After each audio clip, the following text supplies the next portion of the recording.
9वें स्कंद में सूर्यवंश का वर्णन है। मैंने आप सबों से निवेदन किया था, हमारी भारतीय संस्कृति में 4 ग्रंथ, आप लोग बिल्कुल शांत रहे तब ज्यादा आनंद आएगा। आप लोग तो आज यही देख रहे कि कौन पीला साड़ी पहन के नहीं आए हैं, सबका मन उधर ही है।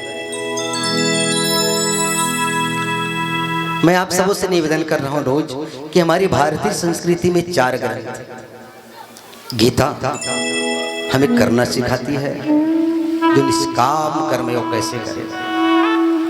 महाभारत रहना सिखाती है, जो एक समाज में, एक घर में, एक परिवार में, एक गांव में, एक क्षेत्र में कैसे रहे।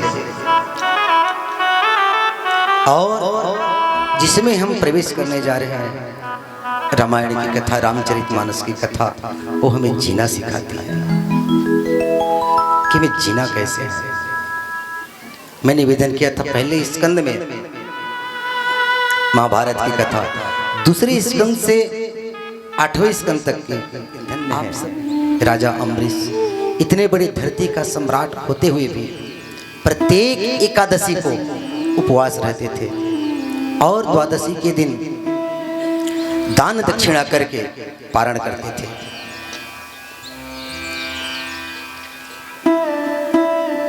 एक दिन द्वादशी के दिन सुबह सुबह उनके घर में दुर्वासा ऋषि का आगमन हुआ। संत के आगमन से घर पवित्र होता है। मैं रोज निवेदन कर रहा हूं, आज भी करूंगा मैं। अगर आपके घर में संत जी का आगमन हो गया तो समझो आपका अहो भाग्य है, अहो भाग्य है। अगर आप कहीं संत के पास जाते हैं तो आपका महाभाग्य, और खुद संत बन जाओ तब तो मत पूछो, फिर कोई शब्द नहीं है उनके लिए।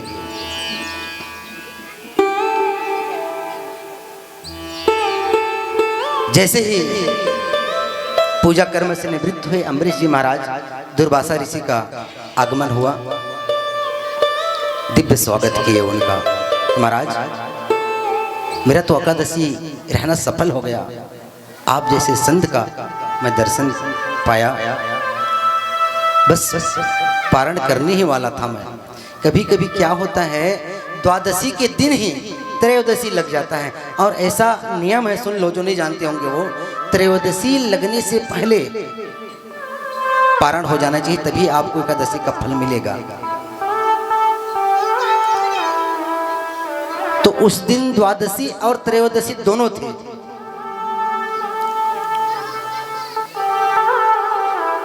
राजा अम्बरीश बस पारण करने वाले थे, ठीक उसी समय दुर्वासा ऋषि आए और दुर्वासा ऋषि का स्वागत किया। दुर्वासा ऋषि ने कहा कि महाराज एकादशी तो मैं भी था, मैं भी थोड़ा नित्य कर्म से निवृत्त हो जाऊं, फिर एक साथ बैठ करके दोनों पारण करेंगे। और संध्या बंदन के लिए चले गए दुर्वासा ऋषि। उनके आते तक विलंब हो गया और त्रयोदशी लगने वाला था।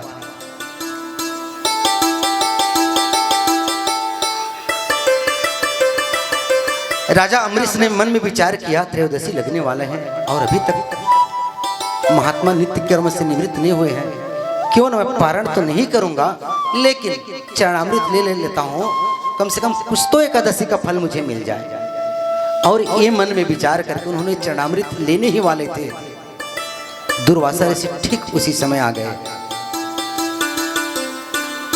और देखे जैसे चरणामृत ले रहे अम्बरीश, उनको आया क्रोध। मुझे आश्वासन दिया है कि एक साथ बैठ करके पारण करेंगे, और ये अकेले चरणामृत ले रहे हैं। उनको आया क्रोध, और जब क्रोध आया तो अपने सिर से एक जटाव उखाड़ करके पटके, तो उसमें से कृत्या नाम के राक्षस उत्पन्न हो गए, और वो उनको आदेश दे दिया कि जाओ अम्बरीश को मार डालो। और वो कृत्या नाम की राक्षसी जैसे ही राजा अम्बरीश को मारने के लिए दौड़े, तो राजा अम्बरीश की नेत्र सजल हो गई और कहने लगे कि भगवान, अगर मैं वाकई में आज किसी संत का मैंने अपमान किया है और मेरे मन में ऐसा कुछ दुर्भाव था कि मैं संत का अपमान करूं, तो एक कृत्या नाम के राक्षस मुझे जला करके मार दे, मुझे कोई दुख नहीं होगा। अगर मैं संत का सच में सम्मान किया होगा तो प्रभु इस कृत्या नाम के राक्षसी से मेरा रक्षा करो। भगवान का सुदर्शन चक्र आया और उस कृत्या नाम के राक्षसी को जला करके भस्म कर दिया। और सुदर्शन चक्र दुर्वासा ऋषि के पीछे लग गए। अपने बचाव के लिए बहुत प्रयास किया। ब्रह्मलोक में गए, ब्रह्मा से प्रार्थना की, महाराज मेरी रक्षा करो, मेरी रक्षा करो, मेरी रक्षा करो। ये भगवान का सुदर्शन चक्र मुझे मार डालेगा।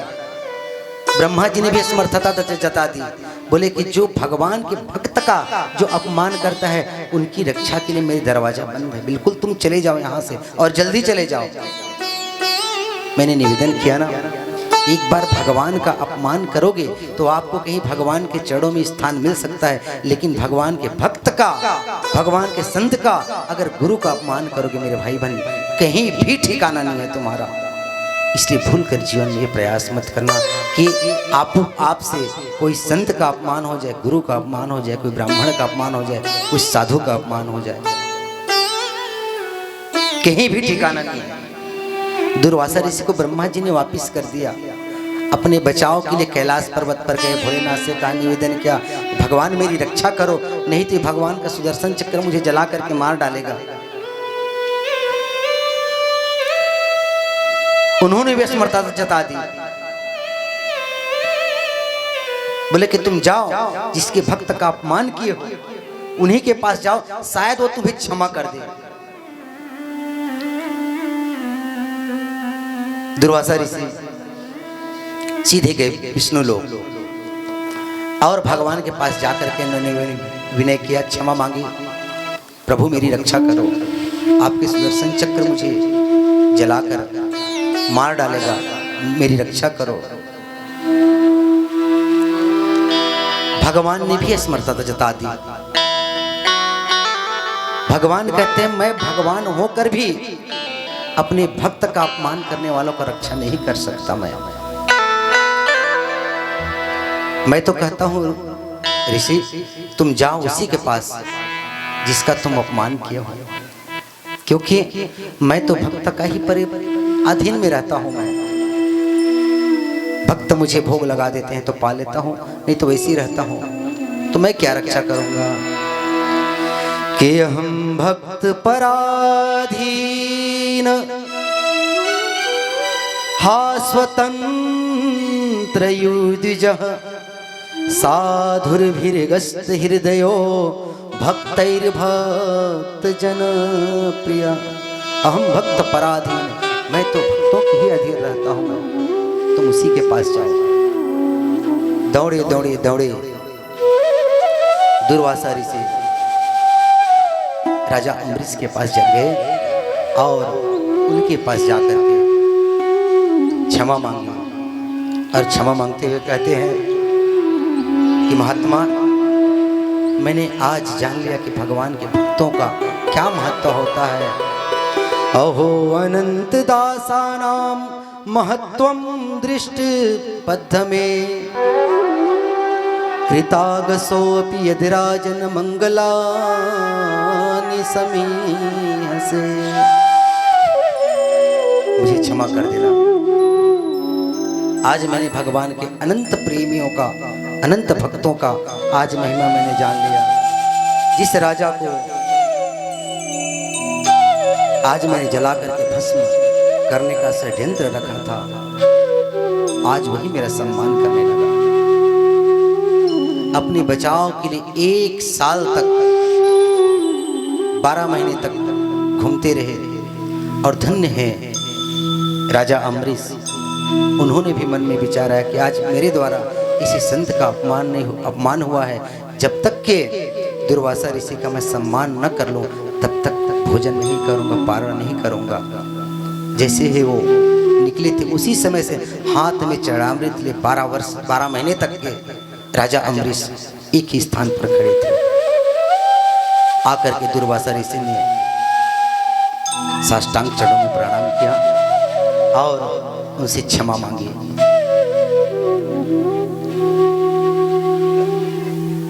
आगे इन्हीं के वंश में नहुस महाराज हुए। नहुस महाराज के अयाती हुए। अयाती के नाभाग हुए। नाभाग के पुत्र का नाम था अज और अज के पुत्र का नाम था महाराज दशरथ। और महाराज दशरथ के 4 पुत्र राम, लक्ष्मण, भरत और शत्रुघ्न। निवेदन करूं, हर जीव के जीवन में कुछ न कुछ कमियां रहती है। सबके जीवन में कुछ न कुछ कमी रहती है। महाराज दशरथ के पास कोई चीज की कमी नहीं है। ध्यान दीजिएगा, धन, दौलत, इज्जत, शोहरत सब चीज से भरपूर है महाराज दशरथ। लेकिन उनके जीवन में भी एक चीज की कमी है, उनका पुत्र नहीं है।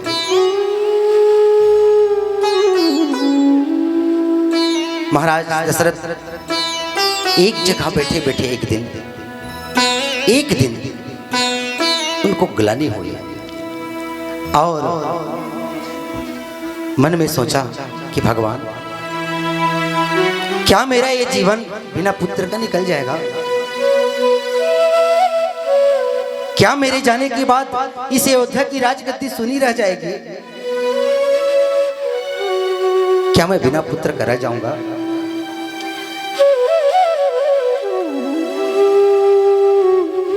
और बहुत दुख हुआ उस दिन।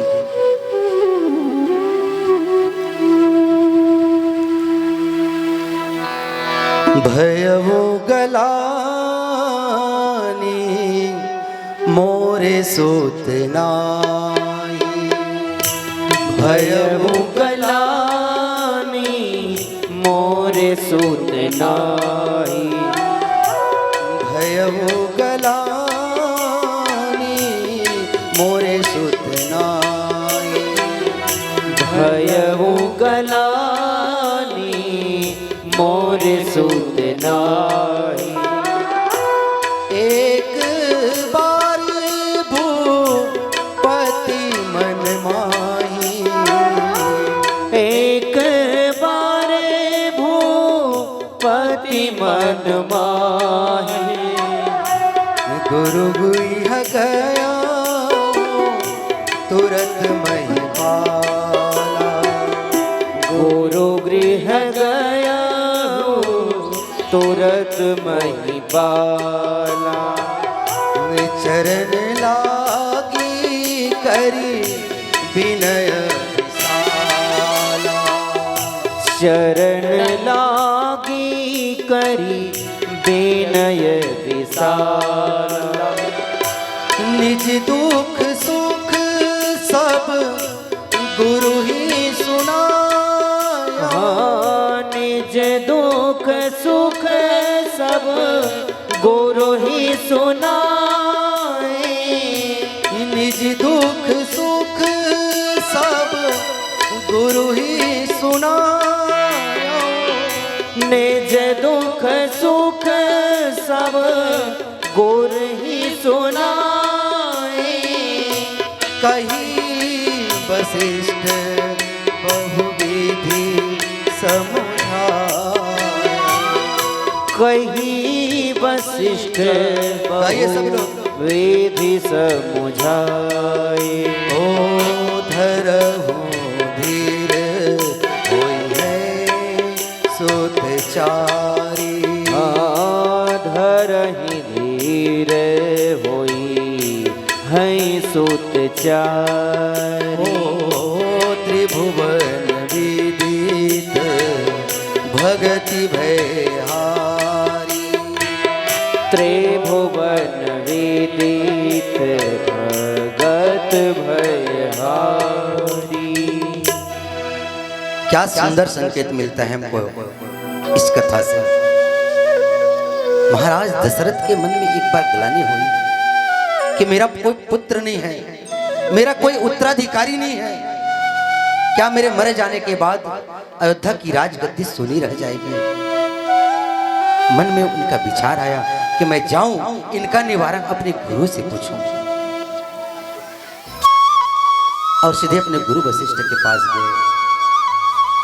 मैं पुनः निवेदन करूं मेरे भाई बहन, आपके जीवन में कोई उदासता आए, कोई संकट आए तो मत जाओ किसी के पास, गुरु का चरणाश्रय ले लो। कुछ न कुछ निवारण तो अवश्य करेंगे गुरु। अच्छा, हम लोग की एक बुरी आदत है, हम किसी के पास जाएं तो केवल अपना दुख ही दुख सुनाते हैं, सुख नहीं सुनाते। लेकिन महाराज दशरथ ने ऐसा नहीं किया। दुखड़ा सुनाने के लिए तो गए थे जरूर गुरु के पास, लेकिन सबसे पहले उन्होंने सुख सुनाया। हो निज सुख दुख सब गुरु ही सुनाया। सबसे पहले सुख सुनाया। सुख क्या सुनाया? गुरुजी सब कुछ ठीक है, ये सुख हुआ उनका, सब बढ़िया है, लेकिन एक कष्ट की बात है। बोले क्या राजन? मेरे पास कोई चीज की कमी तो नहीं है, धन दौलत इज्जत शोहरत सब चीज से परिपूर्ण हूं मैं। पति को अनुकूल कदम चलाने वाली 3 रानियां भी मेरे पास है। तो बात क्या है राजन? बस एक चीज की कमी है कि मेरा कोई पुत्र नहीं है। अगर आप कृपा कर दे तो मेरा भी पुत्र हो जाए, ऐसा कोई आशीर्वाद दे दे मुझे।